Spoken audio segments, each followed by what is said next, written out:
Buongiorno e ben ritrovati con una nuova edizione del TG Flash di New Sicilia.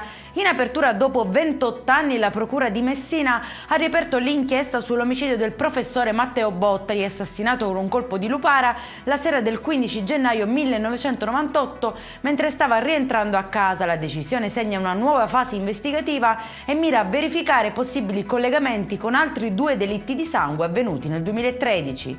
Ancora una probabile intimidazione a Siracusa ai danni della famiglia Borderi. Un ordigno rudimentale è stato fatto esplodere nella notte davanti a un locale in ristrutturazione alla Marina, provocando ingenti danni. Solo 6 giorni fa, invece, un incendio doloso aveva colpito il loro caseificio ad Ortigia. I carabinieri indagano su un possibile collegamento tra i 2 episodi.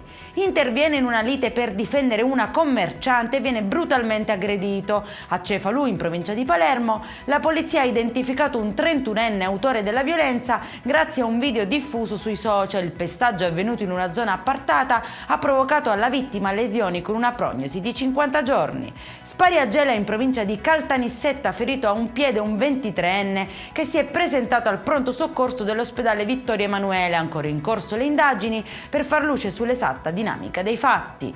E in chiusura, controlli a tappeto alla pescheria di Catania per un ristorante. Scattano sanzioni per oltre 10.000 euro e la sospensione del laboratorio cucina. Accertate gravi carenze igienico-sanitarie, irregolarità strutturali e mancanza di tracciabilità degli alimenti. Per questa edizione è tutto, prossimo appuntamento alle 19:30. Buona giornata.